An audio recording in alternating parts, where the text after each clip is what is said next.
Hell is here. Hello and welcome to RadioTimes.com's reaction to the latest episode of Taskmaster. We're here to settle the scores and to separate the slippery piazzas from the mischievous portcullises. Right, Minnie, we've just watched episode 2. What was your moment of the week? It's got to be Susan Wokoma. I have a feeling she might be my moment of the week in a lot of weeks, but she was the whole week, really, this week. Specifically, her performance in the Make Mischief task.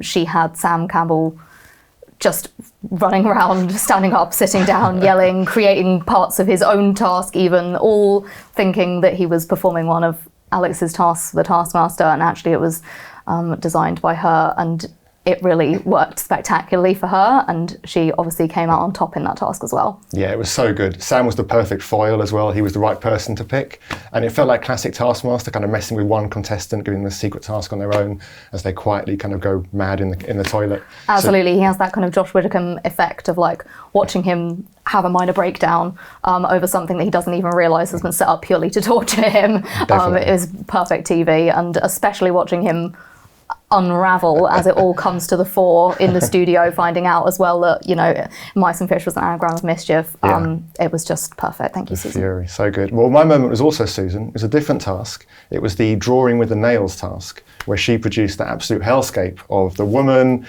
and the dog and the cheeky devil, and I really liked how she approached it. It was pure chaos, which I always approve of in Taskmaster. Also really creative, so I'm looking forward to seeing some more kind of creative, hopefully there's some more artistic tasks further forward, because I think Susan really knocked that one out of the park for me. Yeah, absolutely. Yeah, so I think we're big fans of Susan. We were pulling for her to win the episode, I think. It came down to a tie-break. It was actually Sue Perkins who won the overall episode because she could memorise the pi to more decimal places, which actually, fun fact, was a New Zealand, Taskmaster New Zealand task in the 3rd season that they used as a tie-break task. But 2 of the contestants made such a hash of it that they actually used it as a main task. So they bumped it up. And that's your very niche Taskmaster trivia, courtesy of Christian. That's what I'm here for. Let's move on now to a bit more of settling the scores, because we want to talk about some of the scores you maybe don't so much agree with. We were thinking about the middle task in particular with the drawings and Susan doing well. Yep. That was 5 points for Sue in that task, also 5 points for Sam. What did you think of that? That's where my issue comes in. I think Sam was funny, it was good. Obviously we know that Sue came out on top in the episode overall, but Greg made the wrong call on that for me, that, you know, we had a joint first place in that task and 4 points went to nobody. For me, Sue was perfect. We can't necessarily go into detail describing the art that she created, but that was perfect. Sam was a little bit less funny, a little bit less good. He played with the rules and format of the task a little bit more as well. To me, that should have been a 4 point and not a 5.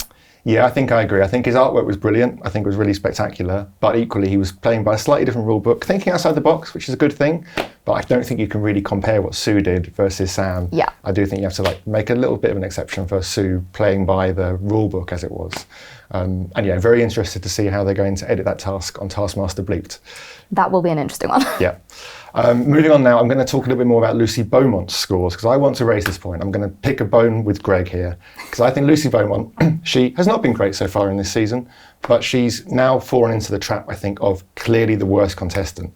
And I think Greg is scoring her appropriately like that, when actually I think some of her tasks have been quite good and a bit better than the scores she's deserved.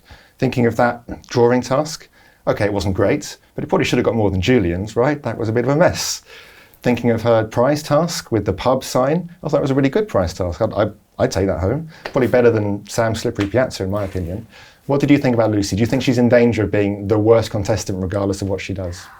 I know you're on the kind of Lucy Beaumont defence. I'm not on that. I'm going to counter that. I'll give you the pub sign because I do think that was pretty good. And agreed, maybe she's fallen into that role of the worst contestant a little bit too fast, and Greg is, like you said, scoring her accordingly.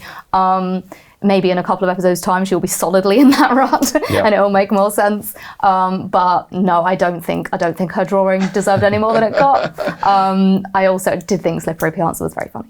It is funny, to be fair. Yeah. No, we might come back in a few weeks' time and realise I was totally wrong about Lucy. She is dead last. But come on, Lucy, I'm pulling for you. Right, that's that. Let us know what you thought of the episode in the comments below, and we'll see you next week. Bye.